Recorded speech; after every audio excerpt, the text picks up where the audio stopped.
Hello and welcome to the Silver King's War. I'm Michael Sievers, the writer, producer, and creator of this podcast series about my father's Second World War as a B-26 bombardier. Today we continue in the epilogue for Dearest Ones, the letters that our hero, the Silver King, wrote to his family throughout his Second World War. This epilogue episode begins a new arc in the Silver King's War. Each of the episodes to date have followed him literally month by month from the moment he got on the train to Nashville in January of 1943 to today and his arrival at A-72, his permanent station north of Paris.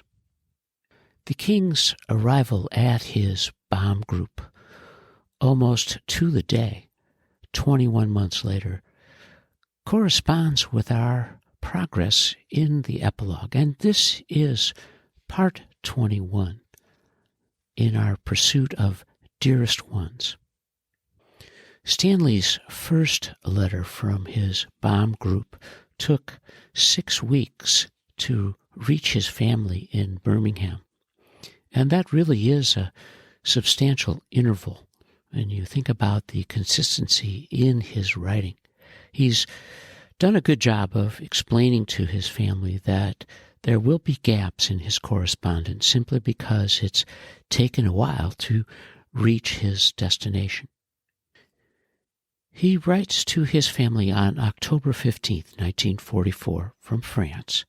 Dearest Ones, I had begun to think we would never reach here, but at last we arrived safe and sound. So much has happened since I left the States, it's hard to go back and remember all I have been through. First of all, let me ease your mind by saying I'm fine and never felt better. Outside of just being in the Army, I couldn't complain about a thing. I do hope you haven't worried because of not hearing from me. You should have guessed I was on the move. However, now that I have reached my permanent station, I promise you shall hear from me very often, or as often as I have the chance to write. Also, I beg of you to write often. As yet I haven't received any word at all from you since being overseas, and I suppose it will be quite some time before it catches up with me. Up until last night I hadn't slept in a bed, had a shave or a shower in over a week. Believe me, things were terrible. I did things I thought I would never have to put up with. One thing for sure, the infantry has nothing on us. Now, though, since I've reached my bomb group, all has changed. It's really nice, I mean it. The living quarters are good, and the food is excellent. The fellows are all good Joes, and we're all one big happy family. We're somewhere in France, where I don't know, but just 30 days ago the Germans were here. In our quarters we're living 7 men to a room. We have a big stove and a new radio. Right now, Jimmy Durante is on, which makes it even more difficult to realize I'm out of the States. So far, I haven't seen much of the country, just a lot of mud. I suppose all or most of what I will see will be from the air. At this point, I would like to make a request. Cigarettes are rationed here to the point where we get only 4 packs a week. 1 razor blade a week, and a bar of soap every 2 weeks. So if you would, I wish you would send me some cigarettes, blades, and soap. I'm happy to say we get whiskey here. Of course, it's rationed, but at least we get it. I can get a 5th of scotch and a pint of gin every month. Last night I had my first drink of scotch since I left the States. It surely tasted good. We'll close now with a promise to write again tomorrow. I do hope you're well and not too lonesome. Please write. With my new address, it shouldn't take too long to hear from you. Keep well. Love to Ida. I love you and miss you, Stan. The King's new address, Lieutenant S.L. Silverfield, 0-765-449, 597th Bomber Squadron, 397th Bomb Group, APO 140, care of Postmaster, New York, New York. The Silver King is settling into his new bomb squadron. He's got comfortable quarters, working to meet and make new friends amongst his fellow officers, and of course, writing now more about the day-to-day of what he needs. He's beseeching his family to send some goodies, including cigarettes, of course, and other toiletries, but he goes on to express a need for food. He's always hungry. Over the course of the last 10 days of October, our hero, the Silver King, wrote 11 letters to his family in the States.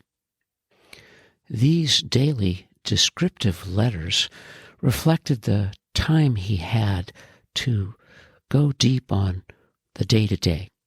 The weather has been difficult, and of course, it's very tough to try to fly in what they're seeing right now. So he's on the ground, sleeping in, playing cards, and doing other things.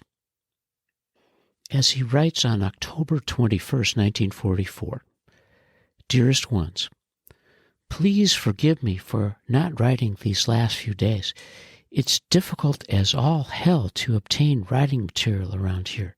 There isn't even a V-mail form to be had. That, and for no other reason, is why I haven't written. I'm really terribly sorry if I caused you unnecessary worry. I'm feeling fine and in perfect health. As yet, I haven't received any mail from the States, and it's quite disgusting. And, of course, to make matters worse, the mail comes in only 3 times a week here. This place is a real outpost. This stationery comes direct from a French 5 and 10 cent store.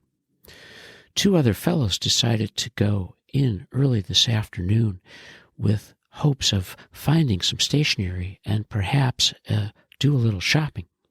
The town is about 15 miles from here, and since there is no transportation, we had to hitchhike both ways. It wasn't difficult to get a ride. There is usually some form of military vehicle on the road. We found the city quite interesting. Of course, all the buildings are very old, and 4 years of war is evident in all directions. All the streets are small and are made of cobblestone instead of asphalt. The people are of 2 generations only. One of the ancient generation, and the other of the generation to be. You see nothing of the modern youth. All the stores are practically bare. I saw nothing that I might be able to use. Mother, I tried to buy you some perfume, Shalimar or Chanel No. 5, but there was none to be had. The sales lady promised to have me some next week. You should see me trying to converse with the French. I surprised myself, as I did quite well with it. The 2 years of it that I had in high school is slowly coming back to me. As it turned out, I had to be the interpreter for the 3 of us. I received quite a kick out of it. Another interesting point is that the French people drink no water at all. Their beverage is strictly wine, beer, and champagne. It makes you wonder how they live without it. This combat life isn't bad at all. I'm living very comfortably and warm. We have swell barracks with 7 men to a room. Besides my pilot and co-pilot, there is a captain, 2 first lieutenants, and another second. These fellows have been here for quite some time and are swell guys. The food is good and plentiful, but my only trouble is getting hungry between meals. Here it isn't like in the States where you can go down to the PX and get a sandwich. Here you must wait until the next meal. So far I have been sleeping so much I don't give myself time to get hungry. It's a lazy life. We have a swell radio in the room, which is a godsend. Right now, Bing Crosby is on command performances. All my evenings are spent listening to it and playing bridge. 6 of us have started a bridge tournament.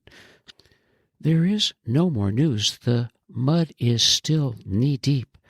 I hope you're taking care of yourselves. If I remember correctly, Leona should be due any time now. I sincerely hope everything goes well, and of course I'll be eager to know what it is. I know you'll be there, so please let me know as soon as you can. In the meantime, please keep writing, and maybe the mail will arrive soon. I hope so. Love to Ida. I love you and miss you, Stan. This 5-page letter from Stanley to his folks at home was an indication of how thoroughly he can observe the local terrain and report about it.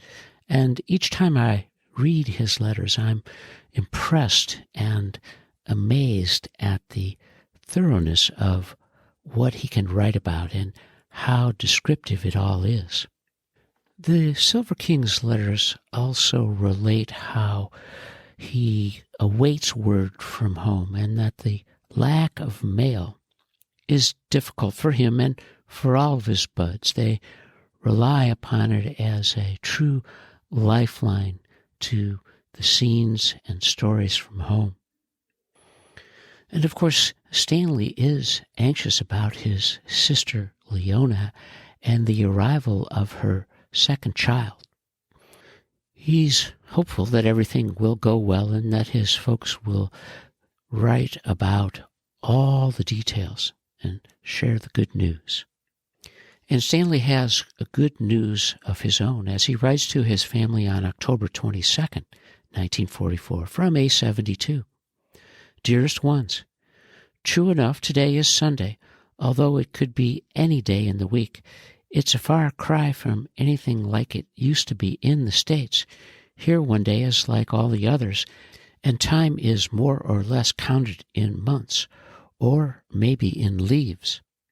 Each crew gets a 48-hour leave to go to Paris about every 4 or 5 weeks.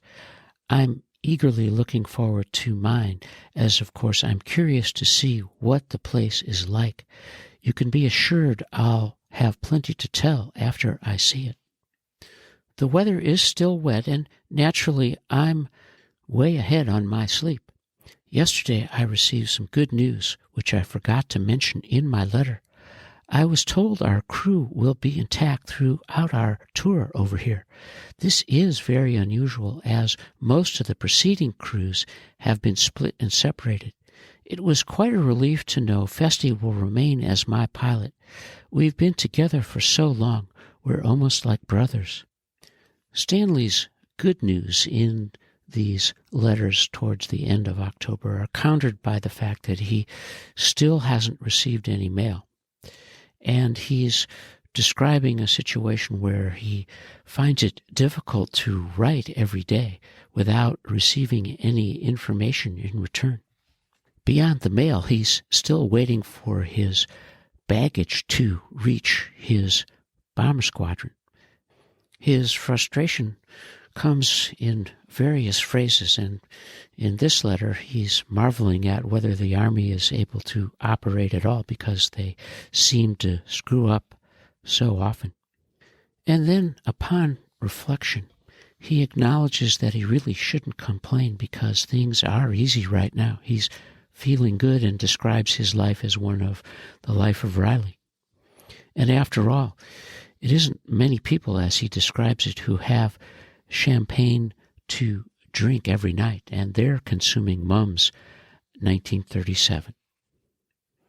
He closes with, I do hope you're well and taking care of yourselves. Please keep writing, and I'll do the same. Love to Ida. I love you and miss you, Stan. And the Silver King continues to write every day through the end of October, where he describes his ability to do his laundry, and that the guys go out and have a chance to pick apples. And later in the week, the guys played some baseball. And of course, the King, who was a great athlete, describes the fact that he still has his touch and that he can hold his own. And, of course, the weather remains difficult, and he's still waiting on his baggage and hopes to get some shipments from home because they only get 3 candy bars a week. And finally, a breakthrough when the mail begins to come in from home on October 27th. And by the end of the month, it's clear that he's feeling much better about the family news. As Stanley concludes his October 1944, we have reached the end of this episode of the epilogue of Dearest Ones, the letters that the Silver King wrote to his family throughout the war. And this is part 21. And you are listening to the Silver King's War.